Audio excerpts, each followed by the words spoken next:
Okay. Should be. Is it recording? I think so. Cool. Alrighty, folks. Dan Showalter here. I apologize about the amount of time it took for this interview to happen, but the holidays, etc., etc.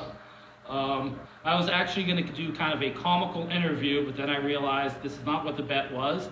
And I actually have an intelligent person here who actually knows what she's talking about, unlike a lot of other people in this room. Okay, let me see if this is like capturing you too here. Yeah.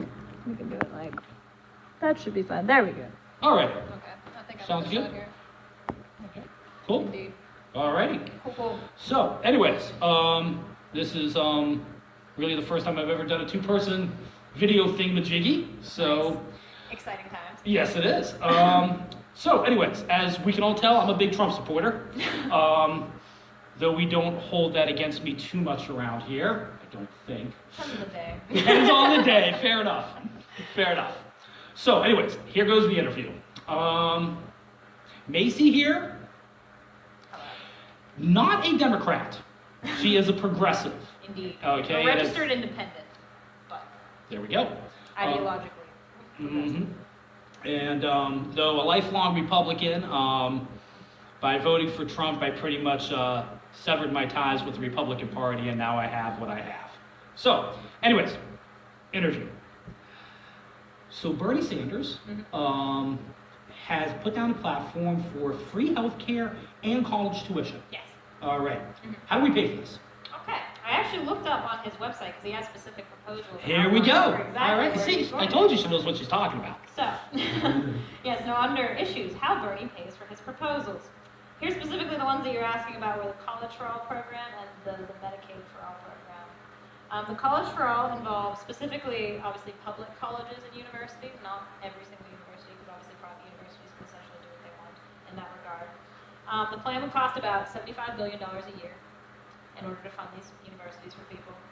And he proposes specifically imposing a tax on Wall Street speculation in order to basically any Wall Street transaction that would be made, there would be a 0.5% tax on all stocks and a 0.1% on all bonds, essentially.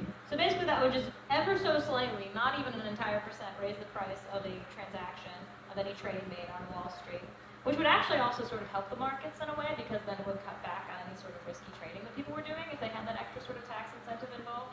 And that ultimately based on other, because other people have had proposals similar to this before too. Various tax institutes have done the research on this. There's various other countries that even have programs like this. Like in Europe, they have a tax very similar to this that they use for some of their funding for education and other sort of like public welfare kind of things. And it would raise approximately $75 billion a year. Okay. So that's where the money for that would come I actually find that very interesting, so I'm actually going to throw a quick follow-up on that one, if you don't mind. Yeah. Why would we penalize religious institutions that are private colleges? Why would they not get the free tuition that we're giving to state and federally funded colleges? It's not that they're being penalized, just that they're privately run institutions, so they don't get the same public funding as publicly funded institutions do. It was just part of their layout. I think he had some proposals as well, just to substantially reduce student debt and basically just reform the entire student debt system too, which would also apply to people who were going to private schools, because it would have to do more so with the actual loan that they were getting as opposed to the tuition. Okay. But yeah, it's not about penalizing the private institutions, it just has to do with the nature of their structure. Okay.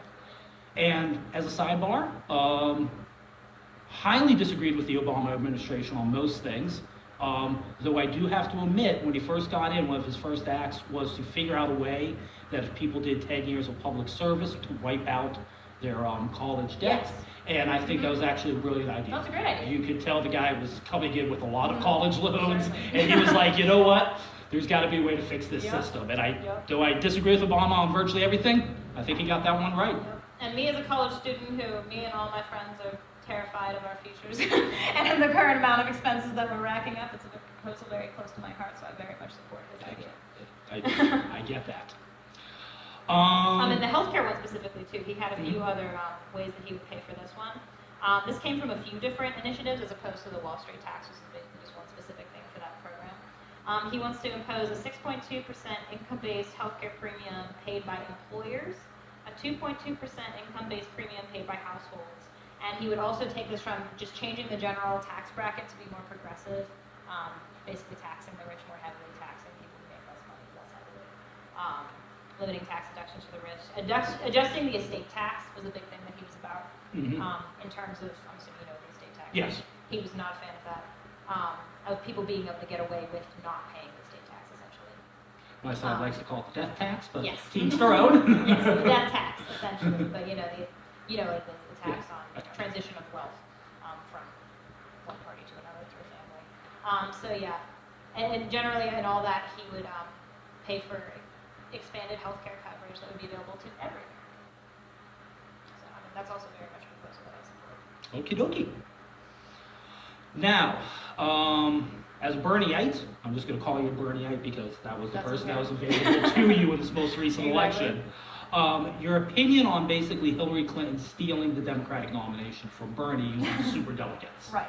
I mean, I thought that was garbage. Okay. I mean, I'm not any huge Hillary Clinton fan. I voted for her in the general election because I just very, very strongly do not like Donald Trump.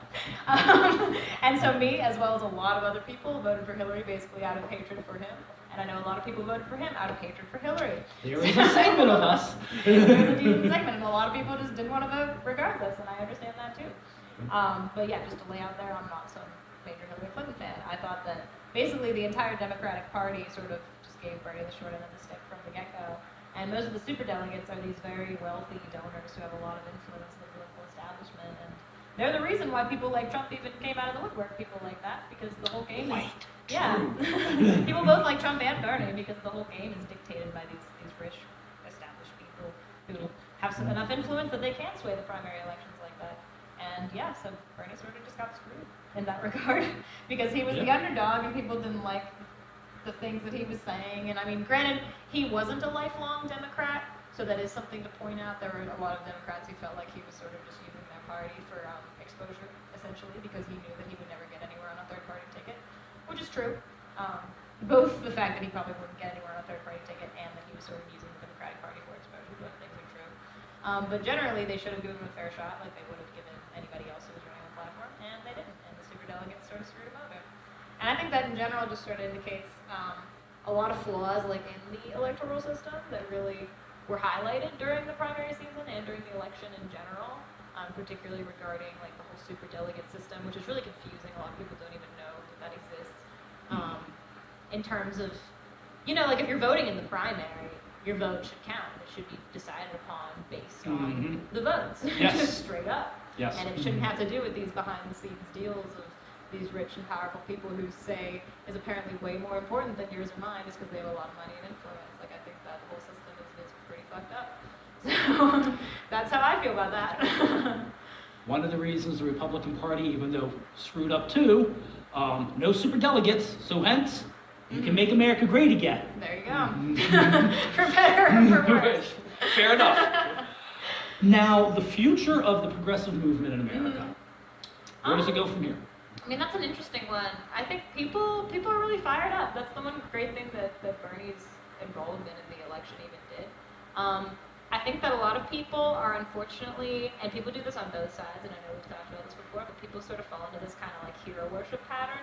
And I think a lot of the progressives are really focusing on specific people right now, like Bernie, and are obsessing over specific people and acting as if, since Bernie clinched this election, that the movement is sort of dying or fizzling out because of, specific individuals. And I think that that's like a main hurdle that we need to get over.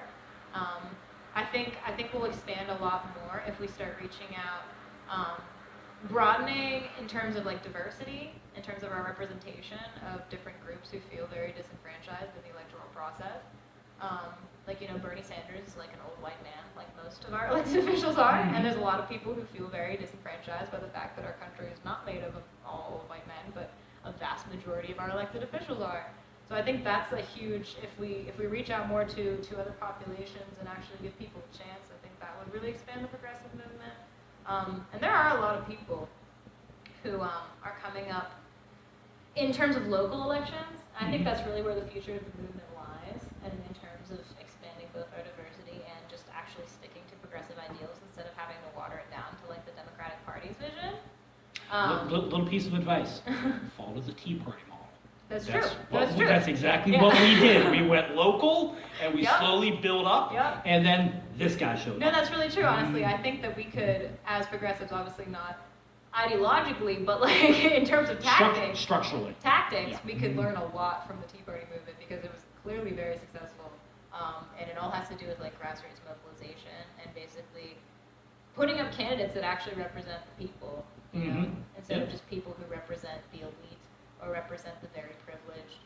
Putting up people who represent the people from the ground up and making sure to fund and pay attention to, you know, state and local campaigns, because that's the only way that we're going to get third-party representation.